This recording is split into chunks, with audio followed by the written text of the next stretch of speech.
आपने बड़े होके इस देश का भविष्य बनना है। तो मैं आपको एक छोटी सी कहानी सुनाता हूँ।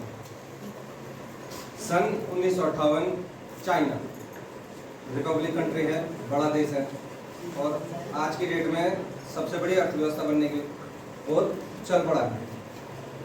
1958 में जो वहाँ का शासक था माओ, प्रधानमंत्री भी समझ सकते हो, तो माओ ने क्या करा, बोला कि यार जो अनाज हम उगाते हैं इस अनाज में सिर्फ हमारा हक है, इंसानों का हक है।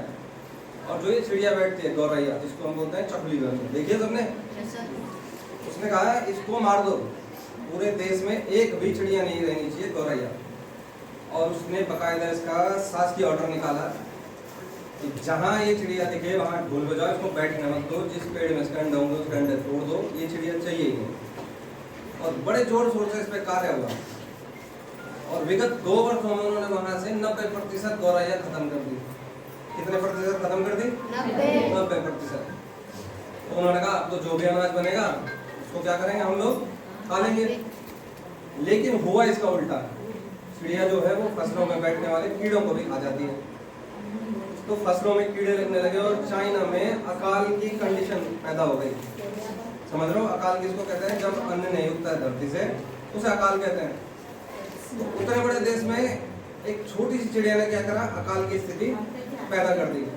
तो हम सोचते हैं कि हम बहुत छोटे हैं, तो हम छोटे नहीं हैं, हम बहुत पावरफुल हैं और हर शख्स पावरफुल है। सबसे छोटा बच्चा बैठा है वो पावरफुल है, प्रधानाचार्य जी पावरफुल है, जो पास आउट हो रहे हैं वो पावरफुल है। दिमाग को सही दिशा में ले जाना होगा, उसके लिए क्या करना है? सबसे पहला काम तो सही सोच होनी चाहिए।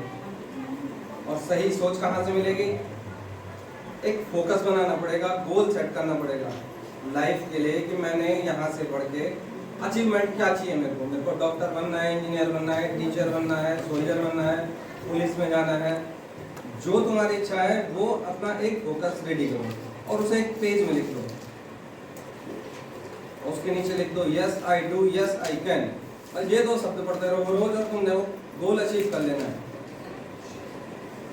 जब तुम उसे देखोगे ना कि हाँ यार मेरे को डॉक्टर बनना है, मुझे 8 घंटे पढ़ना है तो पढ़ना है। 8 घंटे चाहे मैं दिन में पढ़ूँ चाहे मैं रात में पढ़ूँ, लेकिन मेरा फोकस होना है पढ़ने में। देखो एक छोटी सी चिड़िया ने इतने बड़े देश को अकाल की स्थिति में ला दिया, तो हम तो चिड़िया से भी बड़े ही है ना। और सब पावरफुल है, ये नहीं है कि मैं नहीं कर पाऊंगा, सब कुछ कर पाएंगे हम। सोच अच्छी होनी चाहिए। और दूसरी यहाँ पर उपस्थित मैं पेरेंट्स से बोलना चाहूँगा, थॉमस एल्वा एडिसन जिसने बल्ब बनाया, जिसकी वजह से हमें बल्ब मिल रहा है, एक दिन उसके हाथ में एक चिट्ठी थी, उसने अपनी माता जी को चिट्ठी दी। बोला मम्मी ये चिट्ठी स्कूल से भेजी गई है। बोला क्या लिखा है इस चिट्ठी में? तो एडिसन की माता ने वो चिट्ठी खोली और बोला यार इसमें लिखा है कि आपका बच्चा बहुत ज़्यादा होनहार है और हमारे पे वो संसाधन नहीं है स्कूल में कि इस बच्चे को इसी स्कूल में पढ़ा पाए, इसलिए आप इस बच्चे को स्कूल से निकाल के अन्यत्र कहीं दूसरी स्कूल ले जाएं। तो बच्चा बड़ा खुश हुआ, बच्चे ने कहा भाई यार मैं इतना इम्पोर्टेंट चीज़ हूँ, मेरे को तो होशियार है। जब वो बच्चा बड़ा हुआ तब उसको वो चिट्ठी मिली, तो उसमें लिखा था कि आपका बच्चा बहुत बुद्धू है, बेवकूफ़ है, हम इसको स्कूल से निकाल रहे हैं, आप इसको यहाँ से ले जाओ। पेरेंट्स का इफेक्ट बहुत ज़्यादा पड़ता है बच्चों पर, तो हमेशा अपने बच्चों को प्रोत्साहित करें। वो सारे काम कर सकते हैं, बस आपका सहयोग उनको चाहिए। आप हमेशा उनके सहयोग में रहिए।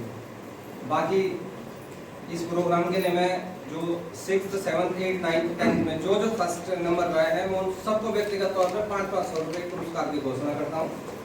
और प्रांगण में